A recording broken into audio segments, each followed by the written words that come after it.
The divorce papers were signed. 4 hours later, I was on a plane to Edinburgh. He was standing in a hospital corridor outside the obstetrics clinic.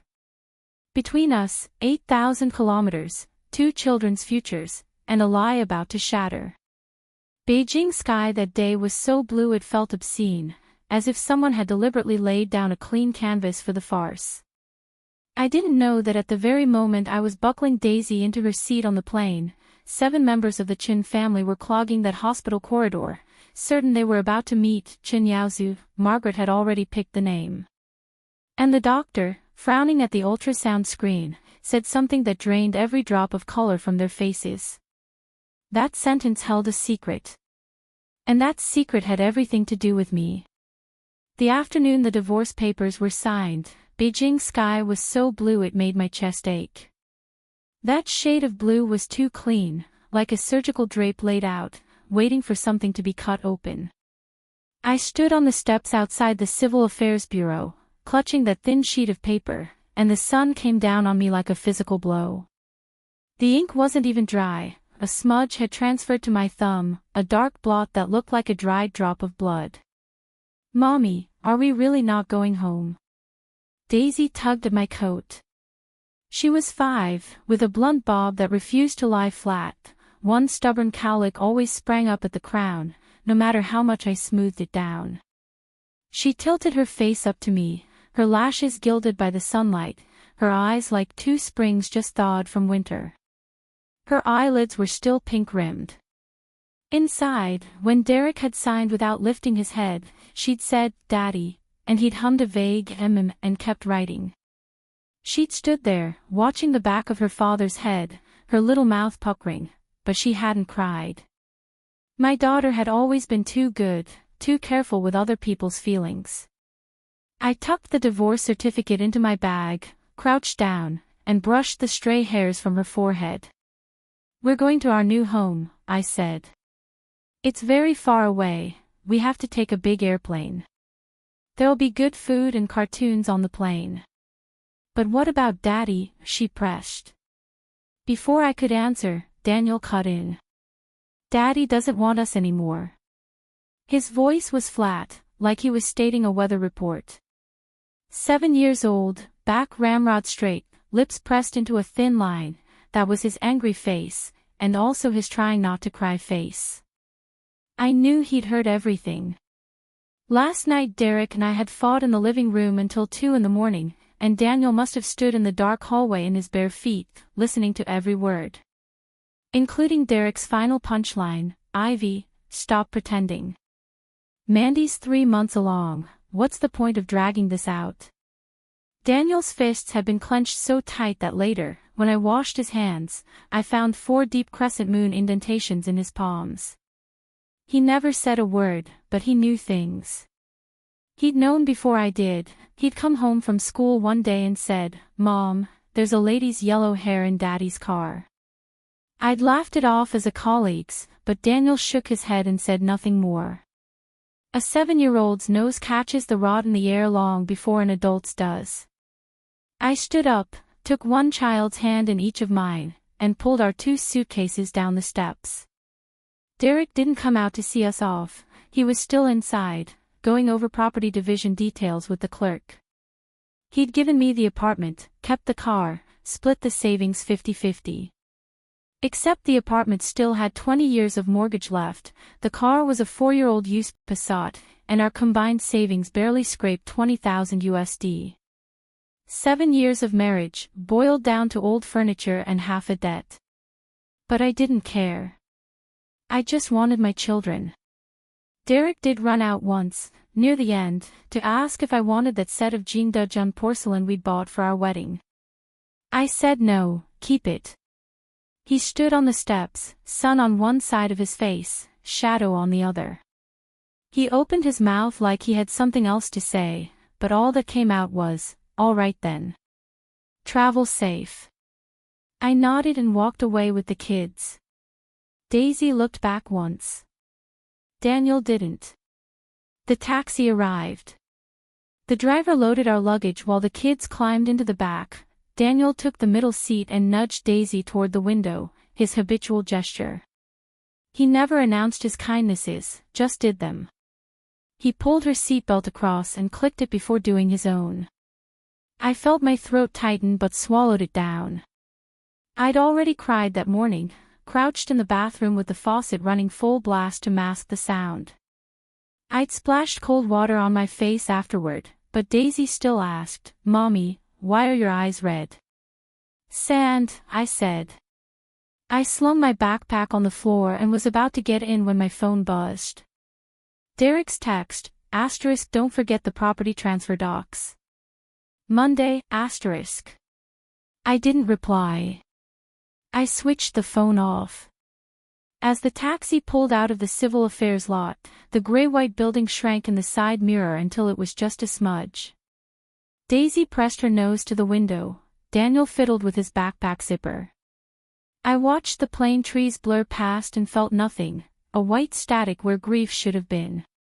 The driver glanced at me in his rearview, a young woman with 2 kids heading to the airport, probably curious, but he said nothing, just turned on the radio. An old Cantonese ballad came on, a man's voice rasping about love and hardship. I stared out the window and remembered the first time I'd come to Beijing. Derek had met me at the station on a beat-up bicycle with a cushion tied to the back rack. "So you won't get sore," he'd said. We'd had nothing then, but we'd laughed so easily. Now I understood, the louder the laughter, the uglier the crying later. The highway unspooled. Daisy fell asleep against me, drooling on my sleeve. Daniel kept his face to the window, his tight-lipped profile reflected in the glass. I pulled him closer. He didn't resist, but his body stayed rigid as a drawn bowstring. I patted his back in the same rhythm I'd used when he was a baby. Slowly, his shoulders dropped. He leaned into me, eyes closed, though he didn't sleep. I looked out at the billboards and overpasses and rows of poplars, and the last 6 months scrolled through my head like a damaged film reel. Derek's first overnight absence, November, a company retreat to a hot spring resort. He came back smelling of a perfume I didn't own. I didn't ask.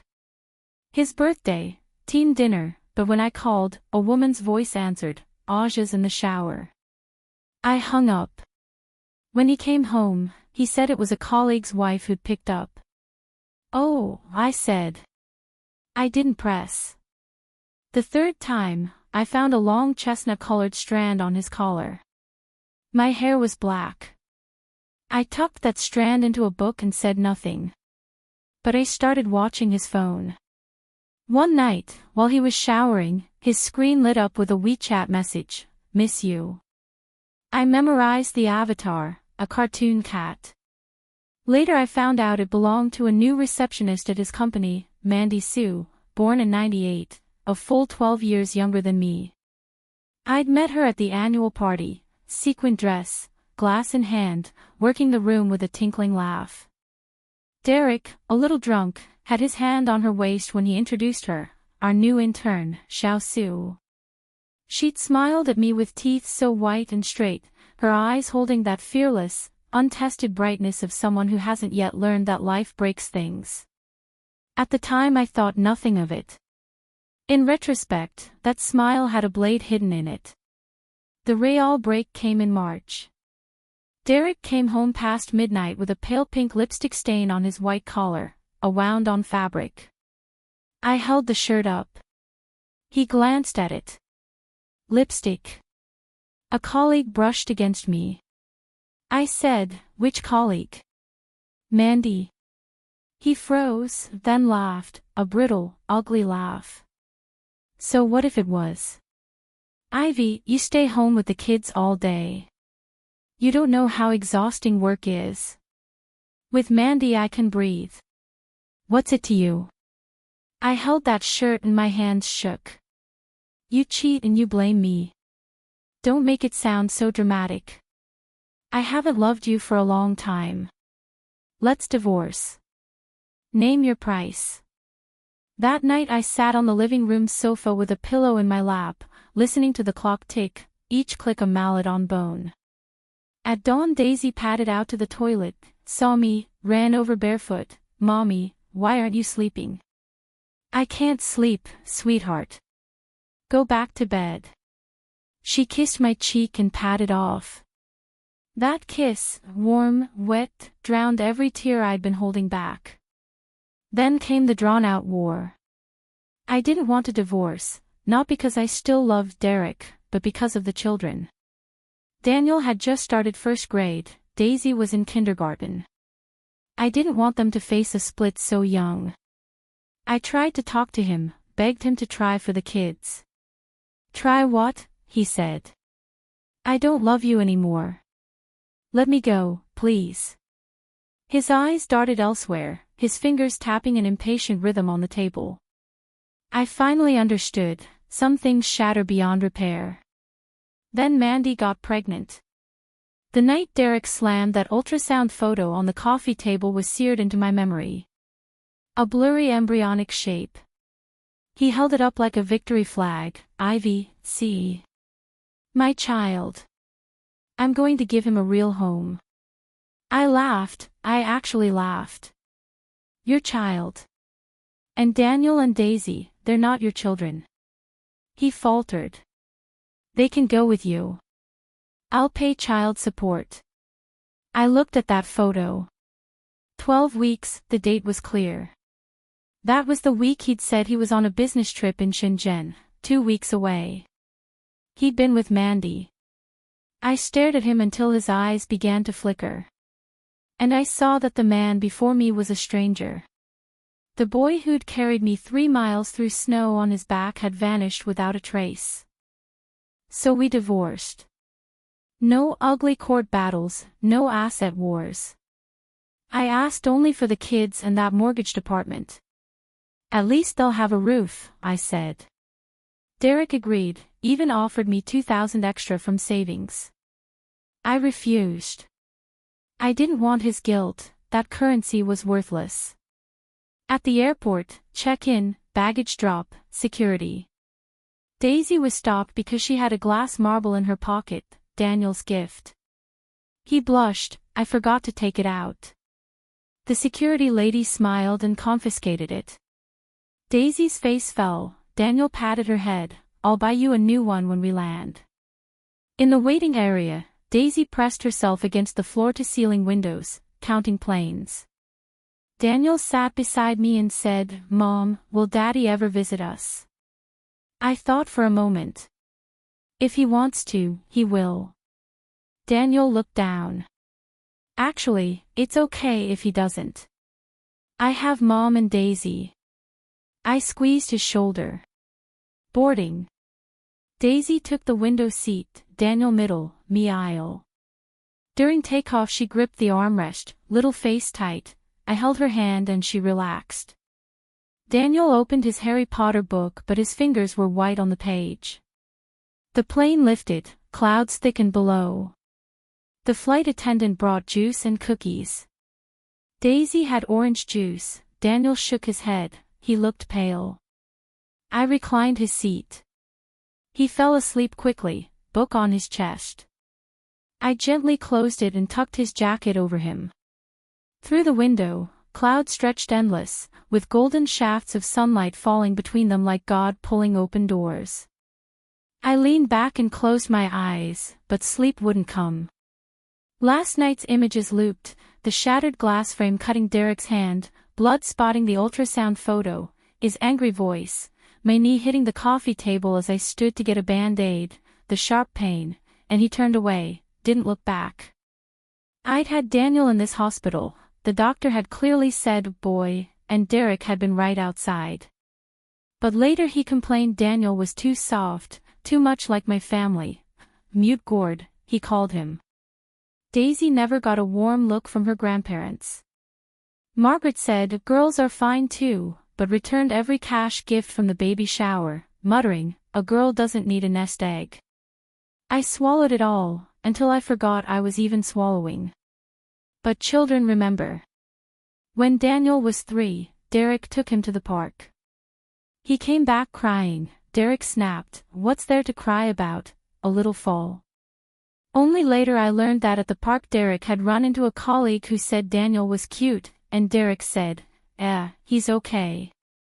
Mandy's, other people's sons are sharper. Daniel heard. He knew who Mandy was because he'd once glimpsed Derek's phone wallpaper, that woman's face. 3-year-olds can't remember complex names, but they remember a smile. I opened my eyes and looked at my sleeping children. Daisy's mouth was slack, Daniel's lashes made soft shadows. The elderly lady next to me smiled, such good kids. You're blessed. I returned the smile. But I knew blessings are earned, not given. The meal came. Daisy ate a few bites of pasta and dozed off. Daniel woke, ate bread and fruit, went back to his book. I sipped coffee. Then descent, Greenland, a curved coastline, white houses scattered like sugar cubes. Daisy stirred and pressed her face to the window, gasping. Daniel closed his book and leaned in too.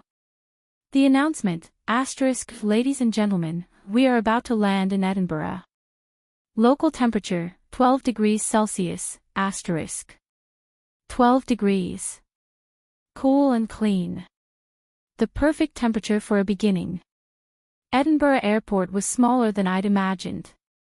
The baggage claim was crowded but orderly. Daisy sat on our suitcase while I pushed, Daniel walked beside me, wary. I rented a trolley, stacked the luggage, and headed to arrivals with a child on each hand. A man with a sign waited outside, Mr. Hamilton, a round-faced Scot in a kilt, his red nose and crinkled smile like a dried date. He loaded our bags into his car with a cheerful whistle. Daisy stared at his kilt. He caught her eye in the mirror and winked, that's a kilt, lass. Scotland's pride. Fancy a touch. She nodded shyly, he laughed and offered the hem. She touched it with one finger, it's wool, she whispered. He roared, aye, real Scottish sheep wool. The road ran along the coast, a grey-blue sea on the left, rolling green hills on the right dotted with white sheep like spilled cotton balls. Daisy's nose was glued to the window, Daniel crowded beside her, their breath fogging the glass. I watched their profiles and felt something melt in my chest. Hamilton hummed a folk tune, melancholy and sweet. Sea salt and grass blew in through the cracked window. I breathed deep, as if months of dust were being scoured from my lungs. Daisy turned, Mommy, who owns the sheep? Farmers, I said. Are farmers good people? I paused. I think so. She nodded, satisfied. The city narrowed, grey stone buildings, small windows, window boxes with red geraniums. A piper stood on a corner, his drone floating through the car. Welcome to Edinburgh, Miss, Hamilton said. A city with a soul. Our B&B was on a lane off the Royal Mile, a 3-story stone house with ivy climbing its weathered face. Hamilton carried our bags to the door and refused a tip. He shook Daisy's hand solemnly, patted Daniel's shoulder, and whistled away. Daisy said, he's like Santa Claus. Daniel, Santa doesn't wear skirts. They debated this all the way upstairs. Our hostess, Isabel, waited at the top, 60-ish, silver-haired, a voice like a church choir. Blue cardigan, an apron embroidered with a Scotty dog. She made a show of bending low to Daisy. Oh my, what a darling little girl. From China. What's your name? Daisy hid behind my leg but peeked out. Daniel stepped forward. My name is Dowdu. Isabel clapped. You speak English. Wonderful. She showed us to our rooms, 2 bedrooms, a bath, a window with a view of the castle's turrets against the violet twilight. Daisy flew to the window and pushed it open. The castle loomed, dark gray against a lavender sky, a painting. She gasped. Daniel stood beside her, both of them silent. I unpacked their clothes into a wardrobe that smelled of camphor wood, calming, ancient. Isabel called up, dinner at 7, shepherd's pie and vegetable soup. I said yes. Daisy was already barefoot, running on the creaky wooden floor. Daniel inspected every corner, light switches, mattress, lamp. "Mom, no funny smell here," he said. Back in Beijing, he'd always said the living room smelled strange. It was Derek's cigarette smoke and perfume. Daniel's nose was too sharp. I bathed them. Daisy in bubbles, Daniel in the shower. When he came out, hair dripping, I toweled him dry. He said, "Mom, it's good here without Dad." My hand stilled, then resumed. "Yeah. Just us three." He nodded, climbed into bed, and was asleep in minutes. Daisy followed with her stuffed rabbit, mumbling something about sheep. I sat between their beds, listening to their breathing. Outside, the castle lights came on, warm yellow dots against the deep blue night. I drew the curtain halfway and sat in the window chair, hugging my knees, watching those lights. The day's events felt distant: Derek's face, Margaret's phone call curses, "If you can't have a son, stop wasting our space." Those voices belonged to another universe. I pulled out my phone. After a long hesitation, I turned it on. Messages flooded in, friends, ads. Then one from Lily Chen, Derek's cousin, whom I'd always liked. Time stamped 4:30 p.m., *Ivy, did you leave? They all went to Mandy's ultrasound today. I went too. You won't believe it. The doctor said the baby has a heart defect, and the dates don't match. It's not Derek's. Mandy admitted it. My aunt is hysterical, my uncle is black-faced. I just want to say, you did the right thing leaving. Don't come back. Take care of the kids, *. I read it 3 times. Wind moaned past the eaves, the fire downstairs crackled. I put down the phone and looked at my sleeping children, Daisy's lashes in fan-shaped shadows, Daniel's hand outside the blanket, his nails clipped clean, the ones I'd done yesterday. What did I feel? Not triumph. Not schadenfreude. More a hollow wonder that fate had been more impatient than I was to settle accounts. But that unborn baby, that tiny heart-defective life, was innocent. Mandy had sinned, Derek had sinned, but that embryo had done nothing. And it would be terminated because the grown-ups were too selfish to pay for their mistakes. I turned off the phone. The warmth from the fireplace rose through the floor. I tucked Daniel's arm back under the covers. He stirred, murmured "Mom," and was still. I sat by his bed, stroking his hair, remembering the day he was born. Derek had waited all night and cried when I came out, "You worked so hard, wife." Never again. That embrace's warmth I still remembered, but his face was already blurring. Daisy murmured in her sleep, "Sheep." I smiled and kissed her forehead. Then I crept out, closed the door, and went downstairs. Isabel was wiping the counter. "Kids asleep?" she asked. I nodded. She poured half a glass of white wine from the fridge. "Drink this, helps with jet lag." I sat at the table and sipped, cold, with a hint of apple sweetness. She sat across and studied me. "You look tired, but your eyes have something bright. Like you're ready." I laughed. "Ready for what?" "Ready to start over." I didn't answer, just drank. That night I lay in bed listening to the old house's whispers, water in pipes, wood settling, a distant car. Much quieter than Beijing's nights, subway rumbles, TV from next door, street stall dice games. Here, deep night was truly deep, even the wind tiptoeing. I slept dreamlessly. Morning sun woke me. I blinked, remembering where I was. Daisy's laughter filtered through the wall, with Isabel's theatrical exclamations. I pulled on my robe and found Isabel teaching Daisy to pour milk from a tiny pot. Daniel sat at the table with toast, jam on his chin. Good morning. Isabel waved. Your daughter is a genius, she just asked for milk in English. Grammar a bit off, but so brave. Daisy beamed. Daniel handed me a slice. Mom, eat.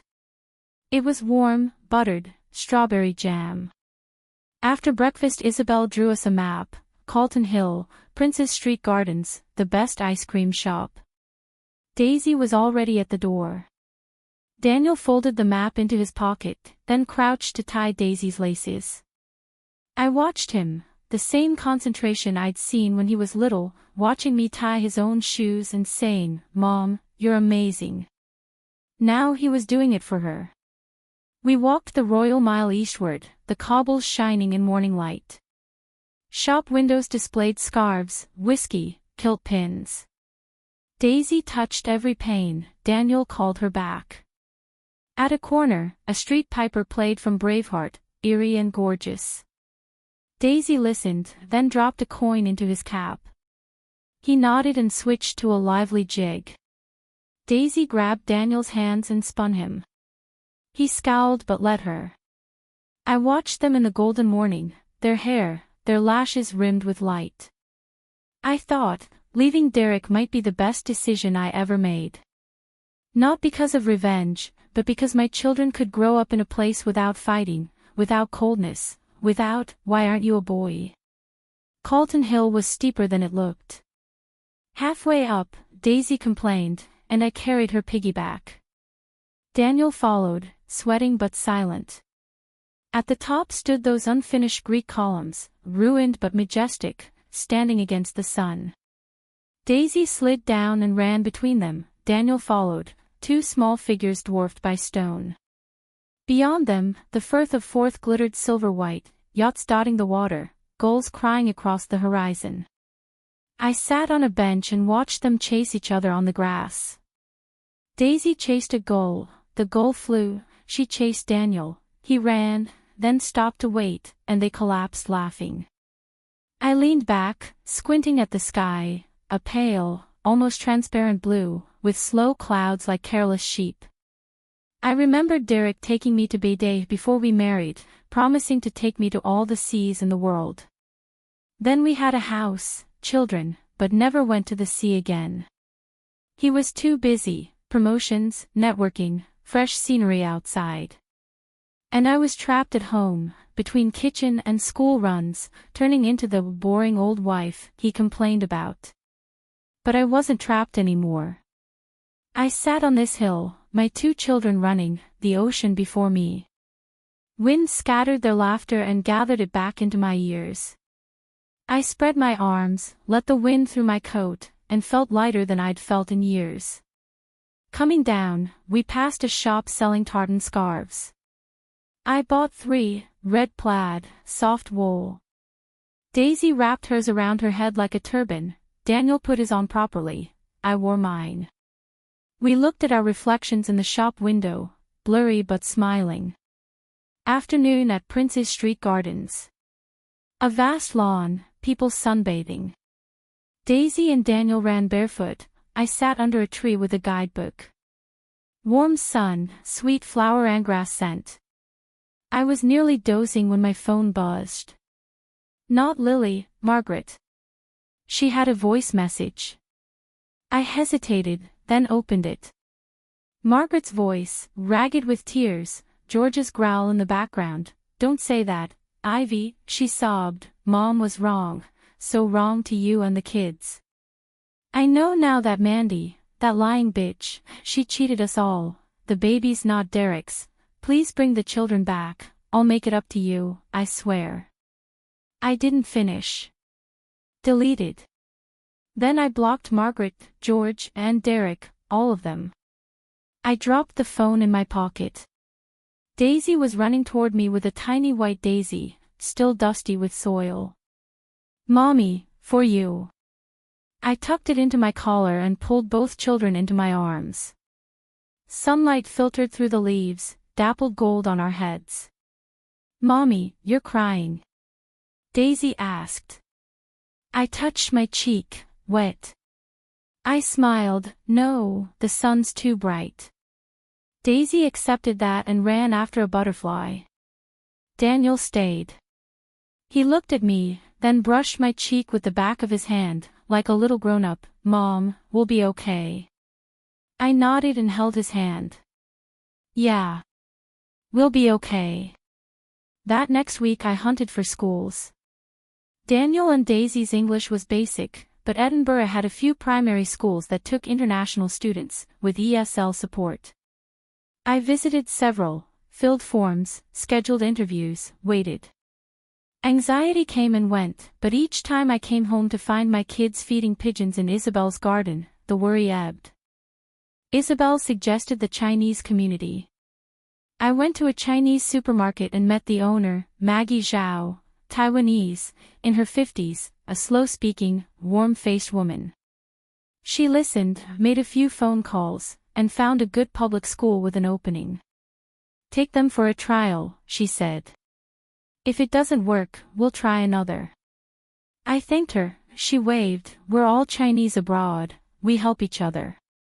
The day their enrollment went through, I took them for ice cream, a century-old shop down a narrow lane. Daisy chose strawberry, Daniel chocolate, I vanilla. We sat on the bench outside, the sun hot, ice cream melting faster than we could lick. Daisy licked her wrist clean, eyes crinkling. Daniel finished his, then Daisy's leftovers, wasting nothing. I watched them and thought, this is what life should look like. Not grand romance, not asset accumulation, but this, sitting on a foreign bench, melting ice cream dripping, children's mouths smeared with cream. That period, every night after they slept, I scrolled rental listings and job openings on my laptop. I'd studied accounting but never worked, always at home with kids. Now I brushed up and sent CVs to small Chinese companies. Maggie heard and offered me a part-time job at her bookstore, filing, cashier, 3 days a week, flexible hours, kids could come after school. I accepted on the spot. So routine took shape. Mondays, Wednesdays, Fridays I worked. Daniel and Daisy came after school. Daisy curled on the rug in the children's section. Daniel did homework at the window table. Maggie kept them supplied with biscuits and lemonade. Occasionally customers, students, immigrants, would chat with the kids. Daniel began answering in halting English. Daisy was fearless, talking to everyone with wild gestures. The shop windows faced a cobbled lane. On rainy days, few pedestrians, only pigeons pacing on the sill, cooing. I loved rainy shifts, the hiss outside made the shop a cocoon. Maggie brewed tea, I sat behind the counter reading, and a glance toward the corner, my 2 children safe and quiet, settled something heavy in my chest. One afternoon Maggie brought in a used Chinese copy of The Little Prince. Daisy found it and asked me to read. So I sat by the window with Daisy curled against me and read, "If you tame me, we shall need each other. To me, you'll be unique in all the world, to you, I'll be unique, Daisy looked up. "Mommy, did you tame me?" "Of course," I said. "You're my little fox." She giggled and ran to tell Daniel she'd been tamed. Daniel looked up, met my eyes, and looked down, but I caught the small curve of his mouth. Later I found a folded paper in his textbook, a drawing of 3 figures, a grown-up and 2 children, holding hands in front of a castle. A scrawled line, "Mom, Daisy, and me, our home." I slipped it into my journal. His first picture from Edinburgh. Meanwhile, back in Beijing, the Chin household had been in free fall since that clinic visit. Margaret had smashed her treasured blue and white porcelain vase, a 30-year wedding gift. Shards covered the living room floor. George sat on the sofa smoking, ash on his trousers, unmoving. Derek locked himself in his study and refused to answer any knock. Mandy was kicked out that same night. She stood in the street with her suitcase, crying for 2 hours, until her ex-boyfriend picked her up. Derek watched from the balcony window, but he just drew the curtains. Lily told me the rest in fragments. Mandy had the abortion at a private clinic, only her ex there. Derek didn't come. She sent Derek a long WeChat apology after. He replied, asterisk, I won't pursue the matter. Don't contact me again. Asterisk, she left Beijing, no one knew where. Derek quit his job, 8 years at that company, from sales assistant to regional manager, gone. He packed 2 boxes and walked out. In the elevator he ran into a former colleague who asked about Mandy. No idea, he said, and the doors opened, and he walked out without looking back. Margaret started calling Lily constantly. Had Ivy been in touch? How were Daniel and Daisy? Lily's patience frayed. Auntie, you're asking now. You never even gave Daisy a red packet for New Year, said girls didn't need spoiling. Daniel had a 39-degree fever and you didn't call once. Now you ask how they are. What do you want me to say? Margaret sobbed on the phone. I was blind, I was biased, I know now. Granddaughters are our own flesh and blood too. Lily sighed. Auntie, it's too late. She's gone. Her numbers changed. George kept quiet, but Lily said he got drunk one night and muttered on the sofa, that boy Daniel, he's like I was as a kid. Quiet, but he saw everything. Then he poured another drink, and the living room light stayed on till 3 a.m. Before Derek left Beijing, Lily met him for a meal. She told me he'd lost a lot of weight, unshaven, eyes bloodshot. Over 2 beers, he said, Lily, aren't we pathetic? When Ivy was home I found her annoying, always fussing over the kids, no ambition. Now she's gone, I keep thinking of her tomato and egg stir-fry. It wasn't even that good. But I can't forget the taste. Lily asked if he tried to find Ivy. He shook his head. I've hurt her too much. What about the kids? Long silence. Daniel probably hates me. I never kicked a ball with him. He wanted me to teach him to ride a bike, I was always busy. And Daisy, I held her maybe a few times. When she cried at night, Ivy got up, I just pulled the covers over my head. Now I think about it, I'm garbage. Lily didn't comfort him. Some mistakes can't be undone by regret. After that meal, he bought a ticket to Tibet. His last WeChat post was a photo at Namso Lake, with 2 words, asterisk empty. Asterisk. One weekend morning I scrolled past Lily's feed and saw a photo of Derek's back, his silhouette against snowy mountains and a sacred lake, black jacket, very small in the landscape. Lily's caption, asterisk, may you find yourself. Asterisk, I didn't like or comment. Just scrolled on. That day I took the kids to Leith Harbor for a boat trip. Weekend crowds, open-air markets, seafood, crafts, fresh bread. Daisy fixated on a cotton candy stall. Daniel stood for a long time watching a portrait artist. I bought them each a cotton candy and got Daniel's sketch done. The artist, a bearded Scot, told Daniel to sit still. He sat with a stern face. 5 minutes later, the likeness was striking, especially that stubborn gaze. Daniel studied it and said, I want to learn to draw too. Sure, I said. I'll find you a class. The boat chugged out, wind fierce. Daisy wrapped her scarf tight. Daniel stood at the bow, scanning for dolphins. I leaned on the railing, watching Edinburgh shrink.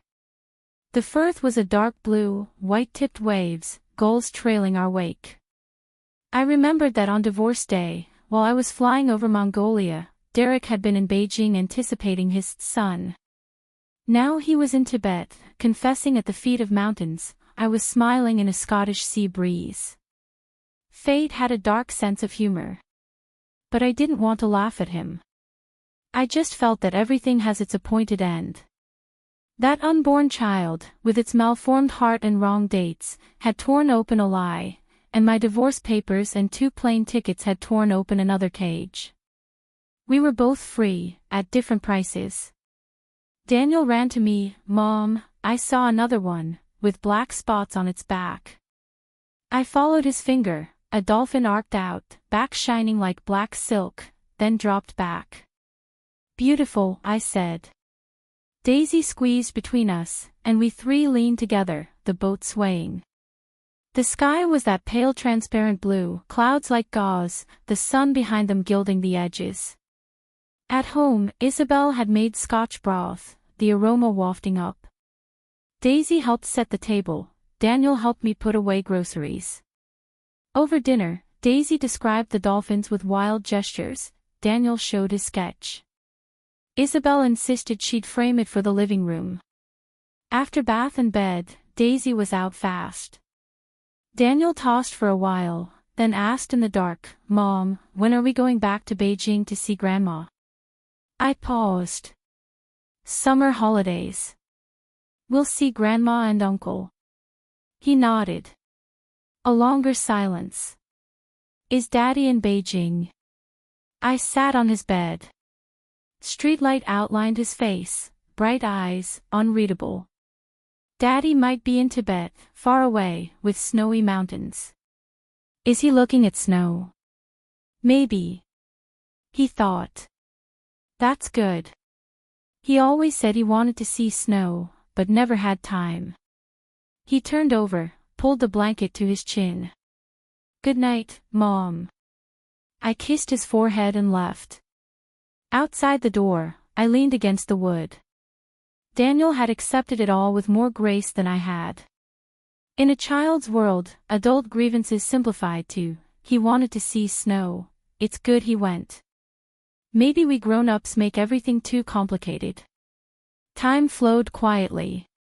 Spring turned to summer, Edinburgh's long days, 10 o'clock and still bright. I found a proper accounting job at a Chinese logistics firm, steady income. Daniel passed his English tests and joined the mainstream class, made his first Scottish friend, Jack, a red-haired boy who dragged him to football. Daisy learned to count in Scots at nursery, *een, twa, 3, four, 5*, reciting it every evening with a terrible accent and immense pride. I still helped at Maggie's bookstore on weekends. It became the kids' second home. Maggie had an orange tabby named Pudding, and Daisy became its devoted companion. One day Pudding climbed to the top shelf and wouldn't come down. Daisy panicked until Daniel fetched a ladder and rescued the cat. Maggie watched and said, "You're raising them right, the boy's responsible, the girl's kind." I demurred, but inside I was proud. One afternoon I sat in the bookshop window, doing accounts, sun warm on the ledger. Daisy and Daniel each had their books, Pudding dozed on Daisy's lap. Maggie brought tea and sat down. She asked about my past. I said I'd never worked, just raised kids. She nodded. Raising kids is the hardest and most valuable job there is. Don't ever feel it's not. You're starting fresh now, and it's not late. I thanked her. She patted my hand, long road ahead. Take it slow. That evening I walked the kids home through Prince's Street Gardens. A street music rehearsal was underway, a woman singing an old folk song, lyrics indistinct but melody lovely. Daisy dragged Daniel onto the grass to dance, and he didn't refuse this time. They spun, their long shadows stretching in the sunset. I filmed a video and sent it to my family group. My mom replied instantly, "So happy. You're doing amazing alone." My dad sent a thumbs up. My brother, "Sis, I'll visit during break."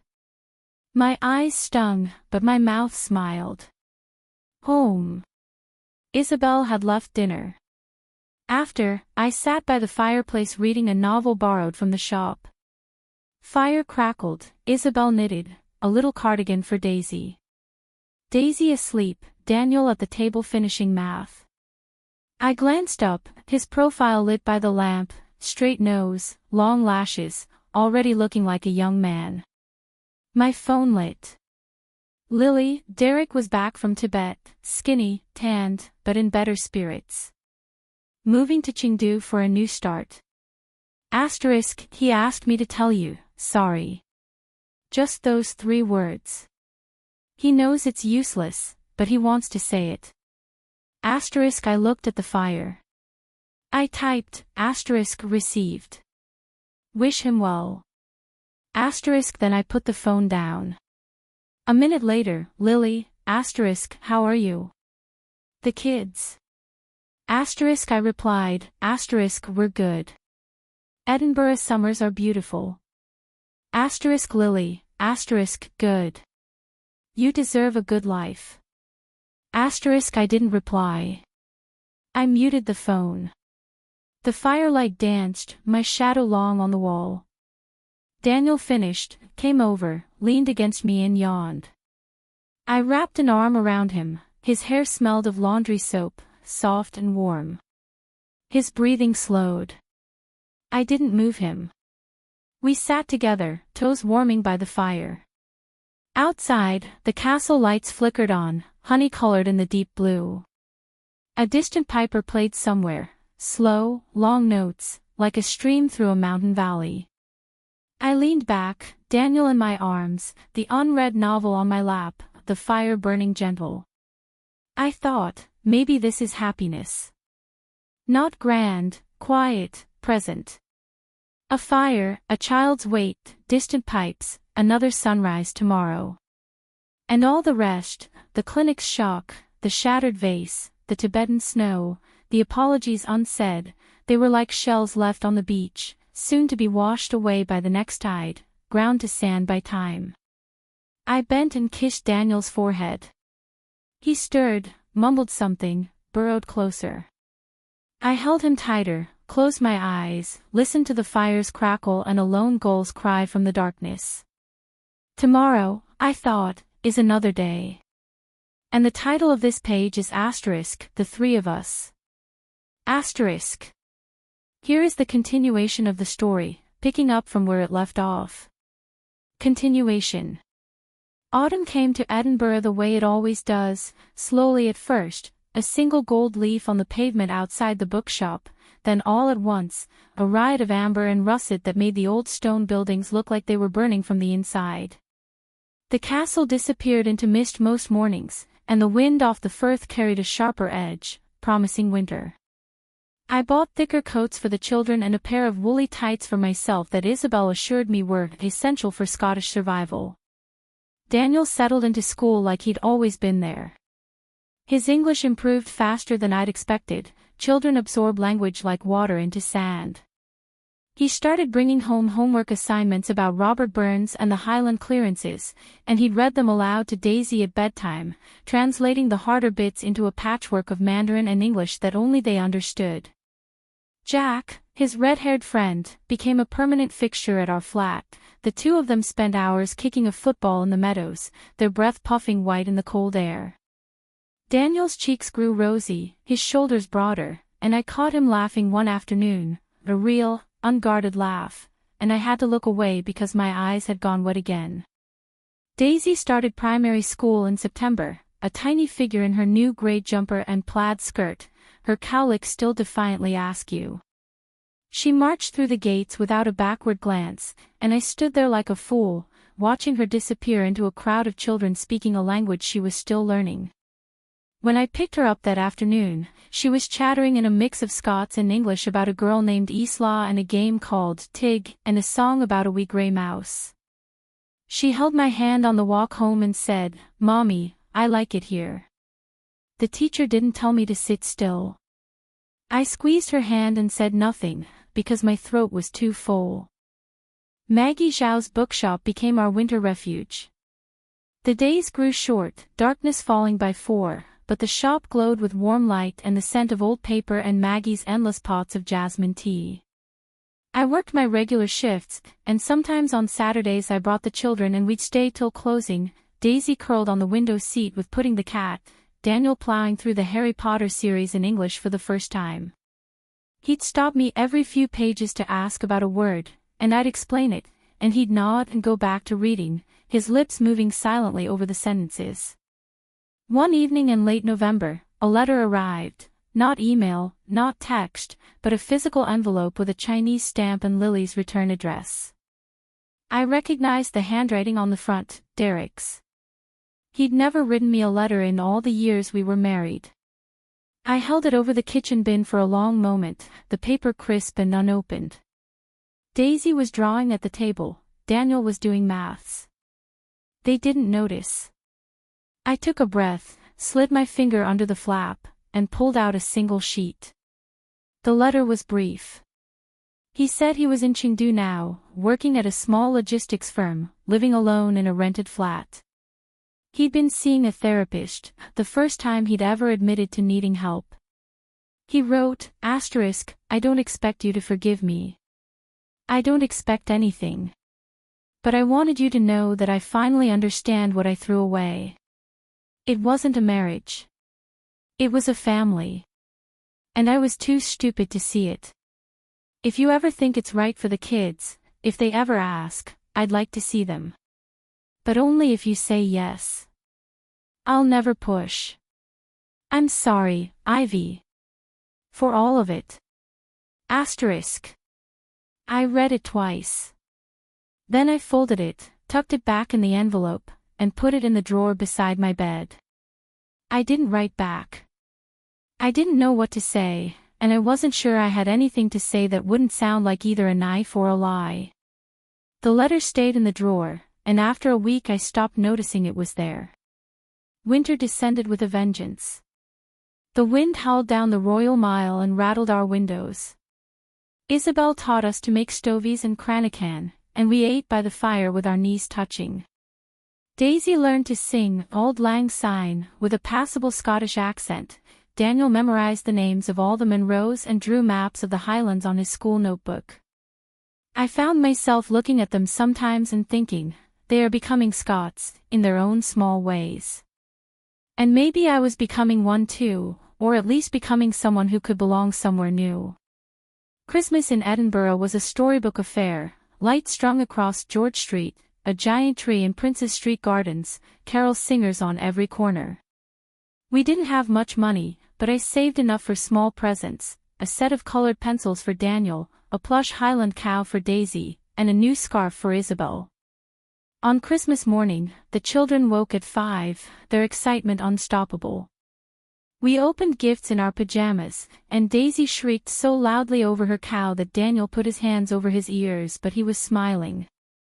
I made pancakes with golden syrup, and Isabel joined us with a bottle of Prosecco, and we sat around the kitchen table while the snow fell outside, fat white flakes that turned the city into a Christmas card. That afternoon, we walked to the castle to see the lights. The streets were crowded with families, tourists, groups of students singing. Daisy rode on my shoulders, Daniel walked beside me, and we stopped to watch a piper in full regalia play, Amazing Grace, against the backdrop of the floodlit castle. I stood there, Daisy's small hands on my forehead, Daniel's shoulder pressed against my elbow, and I felt something I hadn't felt in years, peace. Not the absence of worry. I still worried about money, about schools, about the future, but a deeper stillness, like the center of a storm where the wind can't touch you. New Year's Eve, Isabel's children came to visit with their own families, and the house filled with noise and laughter. Daniel and Daisy played with Isabel's grandchildren, a pair of rambunctious twins who taught them how to do the Highland fling, badly, but with enthusiasm. I helped in the kitchen, chopping vegetables and listening to Isabel and her daughter swap stories about old Edinburgh. At midnight we stood in the garden, wrapped in coats and blankets, and watched the fireworks blossom over the castle, red and gold and green against the black sky. The children counted each explosion, I counted their smiles. Spring came again, tentative at first, then confident. The crocuses pushed through the grass in the meadows, the days lengthened, the castle emerged from its winter mist like a ship from fog. Daniel's school held a parents' evening, and his teacher told me he was reading above grade level, his maths was excellent, and he'd made a presentation on My Life in Two Countries that had moved the class to applause. "He's a thoughtful boy," she said. "You should be proud." I was so proud I couldn't speak. Daisy, meanwhile, had become a social butterfly. She'd learned to recite the entire Scots poem about the wee sleekit Cowran, Tim Rouse Beastie, and performed it for anyone who'd listen. She had a best friend named Isla, a red-cheeked girl whose mother worked at the university. They traded friendship bracelets and had playdates every Saturday. One afternoon I overheard Daisy telling Isla, "My mommy is the bravest person I know." I pretended I hadn't heard, but I carried that sentence with me for days. The letter from Derek stayed in my drawer through winter and into spring. I never replied, but I didn't throw it away either. One evening in April, when the children were asleep, I took it out and read it again. His handwriting was smaller than I remembered, more cramped. I thought about the man who'd written it, not the Derek who had slammed ultrasound photos on the table, but the Derek who'd admitted he was seeing a therapist, who'd said, "I understand what I threw away." I didn't feel anger anymore. I didn't feel love either. What I felt was a kind of distant recognition, like meeting a stranger who used to be a friend. I put the letter back in the drawer. I still didn't write back. But I didn't block the possibility either. Maybe one day, when the children were older, when the wounds had scarred over, I might let him see them. But not yet. Not until I was certain that seeing him wouldn't undo everything I'd built here. In May, Maggie Zhao suggested I apply for a full-time accounting position at the logistics firm where I'd been doing part-time work. I hesitated. Full-time meant less time with the children, more responsibility. But Maggie said, "Ivy, you're not just a mother. You're a professional. You've earned this." I thought about it for a week, talked it over with Daniel, who shrugged and said, "You'll still be home for dinner, right?" And with Daisy, who said, "As long as you read me a story every night." I applied. I got the job. The salary was decent, the hours manageable, and it came with a small office with a window that looked out at the castle. The first day I wore a blazer I'd bought on sale and heels that pinched a little. I walked to work through Prince Street Gardens, past the flower beds now bursting with tulips, and I thought, this is what it feels like to be a person again, not just someone's mother or someone's ex-wife. I had a career, a home, a community. I had friends, Isabel, Maggie, the other mothers at school, even a few colleagues from work. I had a life. One evening in June, Daniel came home with a small piece of cardboard. It was a ticket to a school production. He had a speaking role in a play about Mary Queen of Scots. "I'm a Scottish lord," he said, with a hint of pride. "I have 2 lines." Daisy immediately demanded to be his biggest fan. On the night of the performance, I sat in the front row with Daisy on my lap, and when Daniel walked onto the stage in his rented kilt, my heart nearly burst. He delivered his lines with a clear, steady voice, and when the audience clapped, he looked straight at me and smiled, a real smile, not the tight-lipped one he used to wear. I clapped until my palms stung. After the show, we walked home under the pale summer twilight, that lingering light that Edinburgh does so well, when the sky stays blue until nearly midnight. Daniel was buzzing with excitement, Daisy was skipping ahead, and I walked between them, my hand brushing their shoulders. We stopped for ice cream at the same shop on the narrow lane, and we sat on the same bench, and the sun was still warm on our faces at 9 in the evening. Daniel said, "Mom, do you think we'll stay here forever?" I thought about it. "I don't know about forever," I said. "But we'll stay as long as we're happy." He nodded, licked his ice cream, and then said, "I think I could be happy here." Daisy chimed in, "Me too. As long as we don't lose our cow." She meant the plush cow, which she'd named Heather. I laughed and told her we'd never lose Heather. That night, after they were asleep, I sat by the window with a cup of tea. The castle was lit up, the sky still pale blue at the horizon. I thought about the journey from that divorce court step to this window, from Beijing to Edinburgh, from the woman who'd sat on the sofa listening to the clock tick to the woman who now went to work and made pancakes on Christmas morning. It hadn't been easy. There had been nights of doubt, days when I questioned every choice, moments when I missed the familiar even though the familiar had broken me. But I wouldn't trade it. Not for anything. This life, this small, quiet, ordinary life, was mine. Not Derek's, not my parents', not anyone else's. Mine. And I was raising 2 children who would never have to hear their father say, "Why aren't you a boy?" or watch their mother cry into the bathroom sink. They would grow up knowing they were enough, just as they were. I finished my tea, put the cup in the sink, and went to check on them one last time. Daisy had kicked off her blanket. I pulled it up. Daniel was on his back, one arm thrown over his head, his lips slightly parted. I stood there in the dark, listening to their breathing, and I remembered something a friend had said to me once: the best revenge is a life well lived. I hadn't believed it then. I believed it now. Tomorrow, I'd go to work.